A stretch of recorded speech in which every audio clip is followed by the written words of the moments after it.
Hello friends. Welcome again. ఆహ్, మన వర్తమాని భవ బుక్‌కి.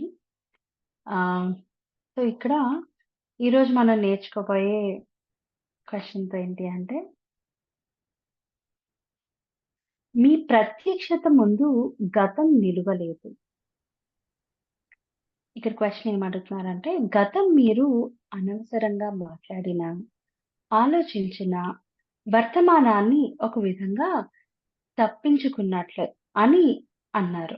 కానీ మనం గుర్తుపెట్టుకొని, పోల్చుకునే గతం కన్నా మరో స్థాయిలో, మరింత లోతుల్లో మనకి తెలియకుండానే అది కూరుకుపో కూరుకుపోయి లేదంటారా? మన జీవితాన్ని నియంత్రించే ఎరుకలేని గతాన్ని గురించి మాట్లాడుతున్నాను. ముఖ్యంగా చిన్ననాటి అనుభవాలను పూర్వజన్మ అనుభవాలుగా మిగిలిన గతాన్ని ప్రస్తావిస్తున్నాను.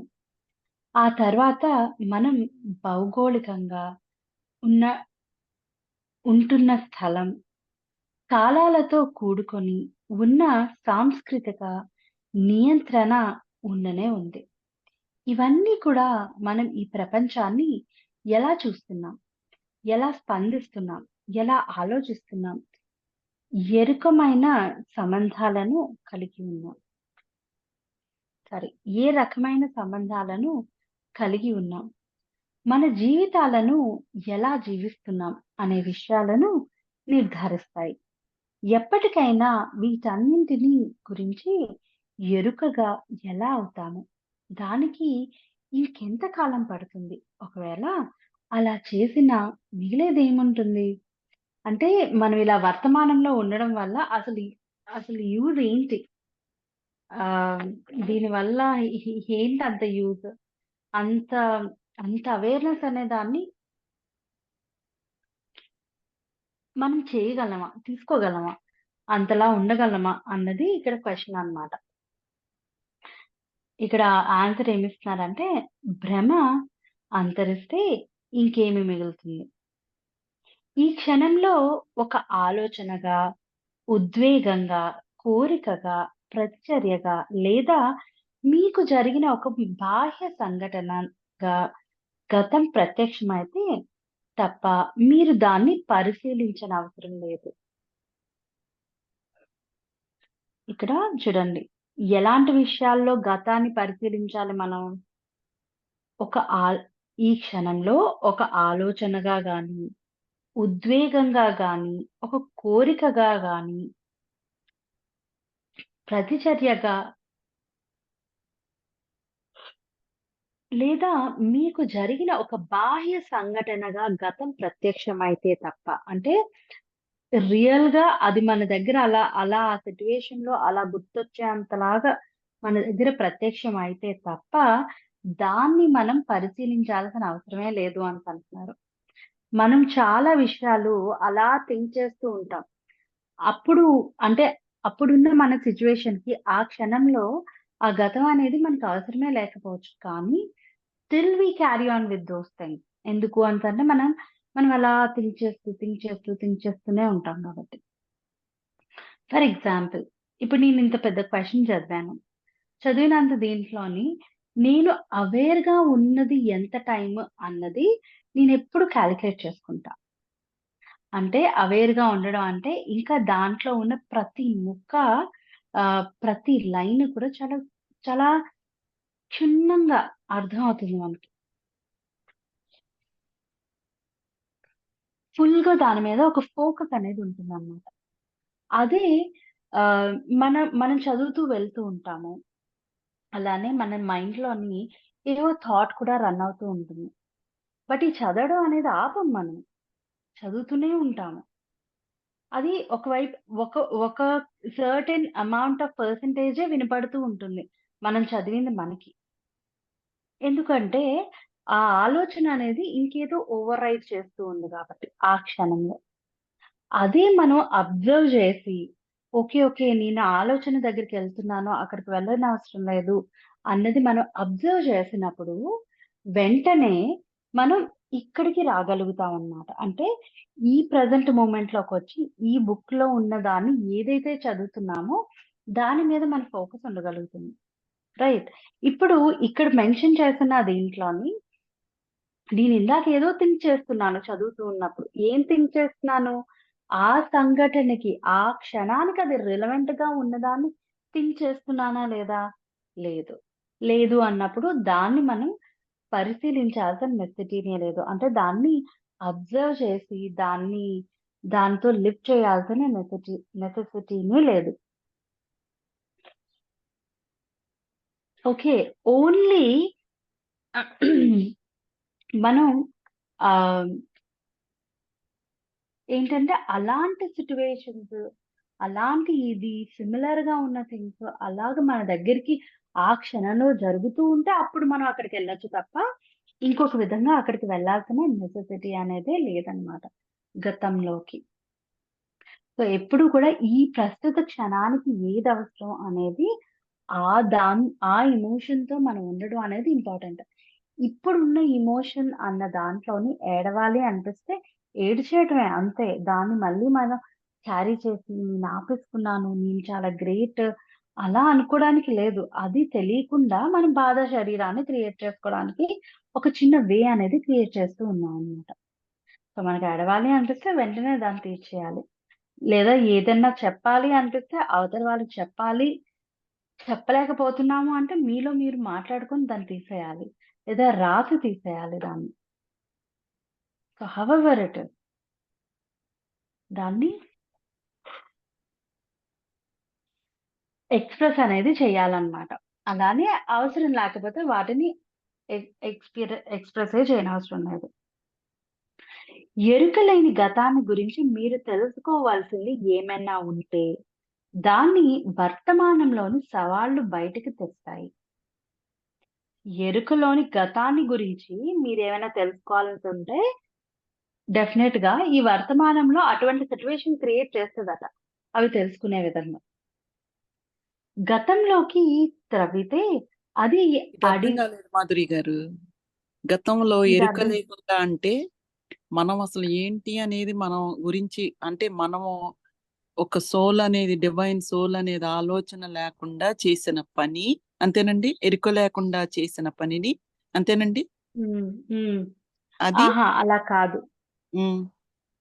అంటే ఇక్కడేంటంటే, గతంలో మనం ఏదో కొంత పార్టే నేర్చుకున్నాం. మిగిలిన పార్ట్ నేర్చుకోలేదనుకుందాం. హ్మ్. నేర్చుకోలేదు అనుకుందాం. లేదంటే దాని మీద ఫుల్ ఫ్లెడ్జెడ్‌గా దాన్ని చూడాల్సిన పర్స్‌పెక్టివ్ అన్న దీంట్లో మనం చూడలేదు. సో, అది మళ్ళీ మనం దాన్ని తెలుసుకునే విధంగా ఆ నేచర్ అనేది క్రియేట్ చేస్తదట. దాని నుండి బయటకొచ్చేంత వరకు. హుహు. ఓకే. ఫర్ ఎగ్జాంపుల్ ఇలా చెప్తాను చూడండి. ఆహ్, ఒకానొక టైంలో నాకు ఎంత వర్క్ చేస్తే అంటే ఎక్కువ వర్క్ చేస్తే చేతులు తిమ్మిరి పట్టేవన్నమాట. బ్లడ్ సర్క్యులేషన్ సరిగ్గా అయ్యేది కాదు. వర్క్ ఎక్కువ అవుతున్న కొద్దీ. అలాంటిది ఎప్పుడైతే నేను నిజమైన సేవ అన్న దాన్ని ఆహ్, ఆహ్, బుక్ చదివి దాంట్లో ఉన్న కొన్ని పాయింట్స్‌ని ఇంప్లిమెంట్ చేశానో, నేను ఒక 80% వరకు క్యూర్ చేసుకోగలిగాను. ఆ పాయింట్స్‌ని ఇంప్లిమెంట్ చేస్తూ, అలానే ఆర్ట్ నేర్చుకుంటూ అవన్నీ. ఓకే. కానీ నేనేమనుకున్నాను, ఐయామ్ డన్ విత్ ఎవ్రీథింగ్ అంత అనుకున్నాను. కానీ కొన్ని రోజుల తర్వాత మళ్ళీ వచ్చిందది. మళ్ళీ వచ్చినప్పుడు నాకర్థమైంది ఏంటి అంటే, నువ్వు పూర్తిగా నేర్చుకోలేదు కాబట్టి అంటే ఈ ఈ చేతులు అన్న దాన్ని అంటే ఈ సేవ అన్న దాన్ని పూర్తిగా నువ్వు నేర్చుకోకుండా ఉన్నావు కాబట్టి, నీన్ అది మళ్ళీ మన దగ్గరకొచ్చింది. నా దగ్గరకొచ్చింది. సో, నేనింకా డీపర్‌గా దాన్ని అనలైజ్ చేసుకొని, నేను వాటిని తీసేయటం, అడాప్ట్ చేసుకోవాల్సింది అడాప్ట్ చేసుకోవడం చేసిన తర్వాత, now I don't have that problem at all. మామూలుగా అయితే చిన్న దొండకాయ ఎంత బరువుంటుందండి. I couldn't even hold that ఒక పాయింట్ ఇన్ టైమ్‌లో. I had many guests at home. నేనక్కడ కుక్ చేయాలి. బట్ అది నేను పట్టుకోవడానికి కూడా నాకు గ్రిప్ లేదసలు. బట్ కనిపించడానికి అందరికి నేనక్కడ వర్క్ చేస్తున్నాను అన్న విధంగానే ఉంటది. నాకు గ్రిప్పే లేదు. I couldn't even sense thought అంతలాగా. సో, ఆ దీని నుండి నేను ఈ సేవా పరంగా ఇచ్చే గుణంలోని, తీసుకునే గుణంలోని, అలానే మనం ఎంతలాగా మన చేతిని చాచి అడుగుతున్నాము లేదా తీసుకుంటున్నాము. కొన్నిసార్లు మనం మొహమాటంగా తీసుకుంటాం. కొన్నిసార్లు ఇచ్చేస్తాం. అలాంటి థింగ్స్ అనేవి చాలానే ఉంటాయి. అలానే కాకుండా ఈ సేవా పరంగా మనకు ఎటువంటి థాట్స్ ఉన్నాయి. నేను పక్క వాళ్ళ కోసం జేస్తున్నానా? మన కోసం జేస్తున్నానా? అవన్నీ కూడా ఒక క్లారిటీ అనేదొచ్చిన తర్వాత I don't have now it is at all అన్నమాట. I can assure you now. Yes, I'm done with that అని చెప్పి. సో, అది అంటున్నాను. మీకు మేబీ ఇప్పుడు అర్థమైందనుకుంటున్నా. అర్థమైందండి. అంటే హ్మ్. ఇప్పుడు మీకు అది తెలిసింది కరెక్టే. నాకు ఇంకొంచెం లాస్ట్ టైమ్ అట్లా హోల్డ్ చేయలేకపోయారు ఫర్ ఎగ్జాంపుల్. ఇప్పుడు మీరు దాన్ని ఎలా సాల్వ్ చేశారండి? మీకెలా రెక్టిఫై అయింది? రెక్టిఫై అవ్వడం అంటే నాకు ఆహ్, ఎలాంటి ఆలోచన ఉండేదంటే ఆహ్, నేను అందరికి టీచ్ చేస్తున్నాను. ఆళ్ళందరూ రావాలి, చెయ్యాలి. నేను వాళ్ళ కోసమే కదా చెప్తున్నాను. వాళ్ళెందుకు దాన్ని పట్టించుకోవట్లేదు అన్న విధంగా నా థాట్ ప్యాటర్న్ ఉండేదన్నమాట. ఆ! బట్ లేటర్ ఆన్ నాకర్థమైంది ఏంటి అంటే I'm not doing for them. I'm you're doing it doing for for my your self. Self. Okay. అనేది ఈ ఆలోచన ఆ! ఇప్పుడొచ్చింది. ఇంతకుముందు ఆ! అలా ఉండేది పాస్ట్‌లో. అంతేనా? ఆ! అలా ఉండేదా? అంటే అటువంటి అంటే సేవ అన్న దాని మీద ఒక హ్మ్. క్లారిటీ ఆఫ్ థాట్ అన్నమాట. అంటే ఇంకా డీపర్ క్లారిటీ ఆఫ్ థాట్. హ్మ్. ఇప్పుడు నాకు నచ్చి చేస్తున్నాను నేను కొన్ని. అందరూ నాకులాగే అలా చేసేయాలి అని చెప్పి నేను ఎక్స్‌పెక్ట్ చేయకూడదు. హ్మ్. వా ఎవరి ఇంట్రెస్ట్ వాళ్ళకుంటది గదా! ఎవరి దీంట్లో వాళ్ళకుంటది గదా! సో, హ్మ్. అటువంటి ఎక్స్‌పెక్టేషన్స్ అవన్నిటిని కూడా నేను అబ్జర్వ్ చేసి వాటన్నిటిని అనలైజ్ చేసుకొని, అవి ఓవర్‌కమ్ చేస్తూ ఉన్నప్పుడు I'm able to overcome this. అలానే నాకు పెయింటింగ్ అన్నా, కలరింగ్ చేయటం అన్నా నచ్చుతుందనమాట. So, when I started doing those things ఇవన్నీ ఈ హ్యాండ్ అంతా కూడా ఒక kind of very cool feeling అనేది అది ఇచ్చేదనమాట. సో, ఇట్ మీన్స్ థాట్ ఏంటంటే అక్కడ it is enjoying. All those nerves are enjoying. The అంటే ఆర్ట్ వేయడంలో గాని, ఆ కలరింగ్ చేయటంలో గాని, అవన్నీ ఎంజాయ్ చేస్తున్నాయి అన్న విధంగా కూడా I could sense that. So, art అనేది నేర్చుకున్నప్పుడు కూడా ఈవెన్ మనకి ఒక థైరాయిడ్ ఉన్నా లేదా ఓకే. ఎస్పెషల్లీ ఒక థైరాయిడ్ అనుకుందాము. ఆ థైరాయిడ్ ఉన్నప్పుడు ఎక్స్‌ప్రెషన్ అనేది ఎంత ఇంపార్టెంటో, ఎక్స్‌ప్రెషన్ ఆఫ్ సింగింగ్ గొంతు విప్పి పాడడం గాని, ఆ పాడే దీంట్లోని మనం ఎక్స్‌ప్రెస్ చేసే విధానం గాని, ఆ ఓపెన్ అప్ అవ్వడం గాని, దాని త్రూగా కూడా మనం మన థ్రోట్ రిలేటెడ్ ఇష్యూస్ అన్నిటిని కూడా మనం సాల్వ్ చేసుకోవచ్చనమాట. సో, అలా కొన్ని పాయింట్స్ ఏంటంటే మనం అబ్జర్వ్ చేస్తూ ఉన్నప్పుడు వాటి నుండి మనకున్న ఆ ఇష్యూ నుండి మనం బయటకి రాగలుగుతూ ఉంటాం. ఓకేనండి. క్లియరా? అర్థమైందండి. థాంక్స్ అండి. యాహ్! No problem. ఎప్పుడు మరి ఓకే. గతంలోకి త్రవ్వితే అది అడు అడుగే లేని బావిలా మారుతుంది. ఎప్పుడూ మరింత ఉంటూనే ఉంటుంది. గతాన్ని అర్థం చేసుకోవడానికి, దాన్నుంచి స్వేచ్ఛను పొందటానికి ఇంకా సమయం పట్టవచ్చని మీరు భావించవచ్చు. అంటే భవిష్యత్తే చివరకు మిమ్మల్ని గతం నుంచి విముక్తుల్ని చేస్తుందని మీరు అనుకుంటున్నారు. అంటే ఇక్కడ గతం నుండి విముక్తి చేసేది ఫ్యూచర్ అనే మనం అనుకుంటున్నాము. కానీ ఆ ఫ్యూచర్ కాదు. ఈ ఈ ప్రెజెంట్ మూమెంట్ అనేది మనల్ని గతం నుండి ఆహ్, బయటికి తీసుకురావడానికి చాలా మేజర్ రోల్ అనేది ప్లే చేస్తుందన్నమాట. ఇదే భ్రమ, మాయ. కేవలం భవిష్యత్తు మీకు కాలం నుంచి స్వేచ్ఛని ఇవ్వలేదు. ఈ క్షణంలోని శక్తిలోకి ప్రవేశించండి. అదే మూలం, అదే ద్వారం, అదే మార్గం. నెక్స్ట్. ఈ క్షణంలో శక్తి అంటే ఏమిటి? అంటే ఈ ప్రస్తుత క్షణంలో శక్తి అంటే ఏంటి అని అడుగుతున్నారు. దీని ఆన్సర్ ఏంటంటే, మీరు వాస్తవికతలోని శక్తి, ఈ క్షణంలోని శక్తి. వాస్తవికతలోని శక్తే ఈ క్షణంలోని శక్తి. అంటే ఈ ప్రెజెంట్ మూమెంట్‌లో ఏదైతే ఎనర్జీ ఉందో, ఆ ఎనర్జీనే మనం కూడా తీసుకుంటున్నాం. మనం ఎంత అవేర్‌గా ఉంటామో, ఎంత ఆ ప్రెజెంట్ మూమెంట్‌లో ఉంటామో, మనం అంత ఎనర్జీ అనే దాన్ని అక్కడి నుంచి తీసుకుంటాం. ఆ శక్తిని తీసుకుంటాం అన్నమాట. అదే ఆలోచన రూపాల విముక్తిని పొందిన మీ చైతన్యం. ఆ టైంలో ఎప్పుడైతే ఆ క్షణంలో ఉంటామో, అప్పుడు మనకి ఎటువంటి ఆలోచనలు కూడా ఉండకుండా ఉండడం వల్ల, మనం అక్కడ అంటే ఆ క్షణంలోని మనకొచ్చే ఎనర్జీ అనే దాన్ని ఏ విధంగాని ఖర్చు చేయట్లేదు మనం. ఆల్రెడీ మనం పడుకొని లేచినప్పటికి మన బాడీ అనేది ఒక బ్యాటరీ అన్న విధంగా తీసుకుంటే, కొంత చార్జ్ అయ్యి ఉంటుంది. మన బ్యాటరీ అనేది. ఎలా చార్జ్ అయ్యి ఉంటుంది? నైట్ అంతా మనం పడుకుంటాం కాబట్టి, ఆ కాస్మిక్ ఎనర్జీ అన్‌కాన్షియస్‌గా తీసుకుంటాము. అందువలన బ్యాటరీ హాఫ్ కన్నా తక్కువ చార్జ్ అయ్యి ఉంటుంది. దానివల్ల మనం డే టు డే ఏదైతే యాక్టివిటీస్ చేస్తామో అవన్నిటికి యూజ్ చేసుకుంటాము. ఎట్ ది సేమ్ టైమ్ మనం తొందరగా అలసిపోవడం అనేది కూడా జరుగుతూ ఉంటుంది కొన్ని సిట్యుయేషన్స్‌లో కొంతమందికి. రైట్?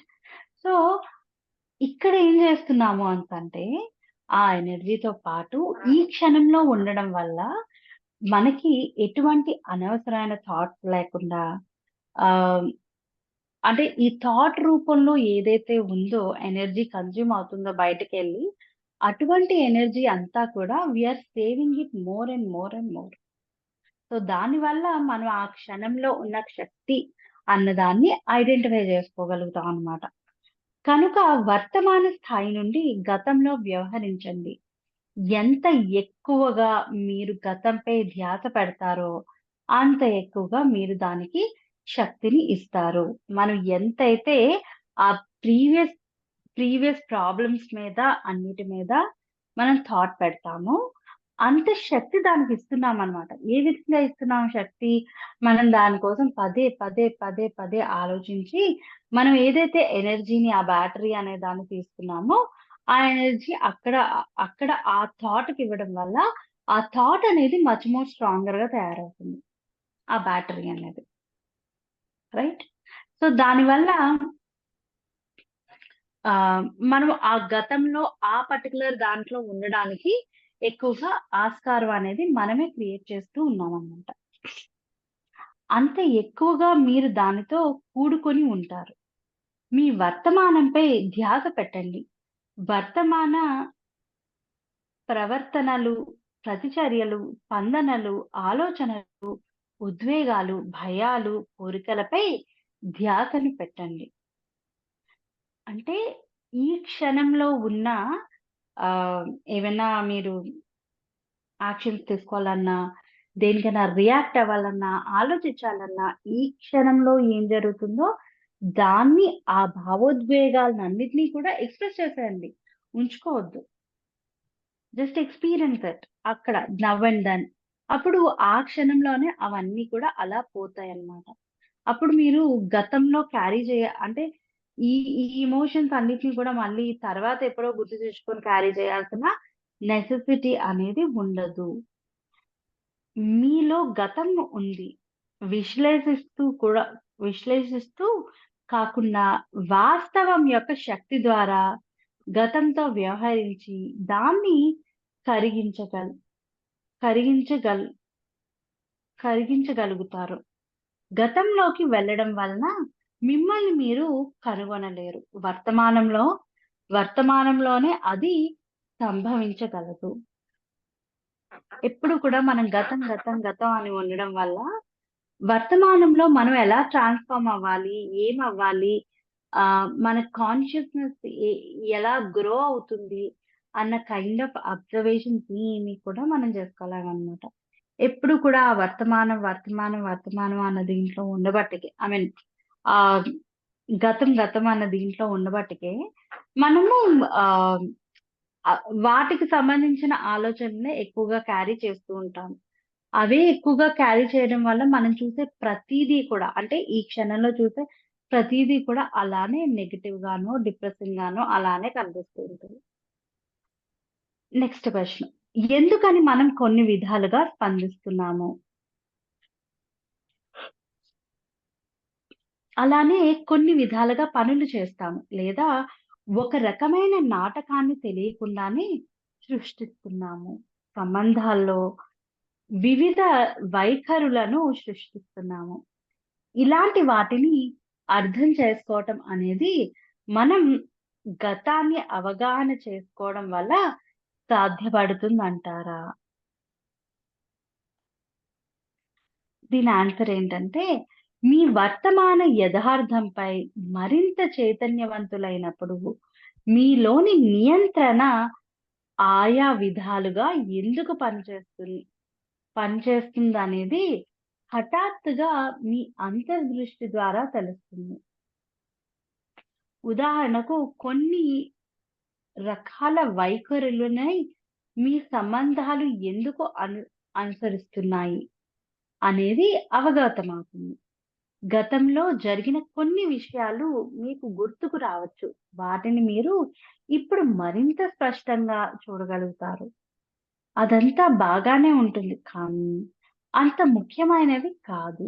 ముఖ్యమేమీ కాదు. ముఖ్యమైనది అవసరమై అవసరమైనప్పుడల్లా మీ వాస్తవికత అదే గతాన్ని కరిగిస్తుంది. అదే మార్పుని సాధనం తెచ్చే సాధనం. గతాన్ని అర్థం చేసుకునే ప్రయత్నం కన్నా వీలైనంతగా వర్తమానంలో ఉండండి. మీ వాస్తవికత ముందు గతం నిలువదు. సో, ఈరోజు టాపిక్ ఇది ఫ్రెండ్స్.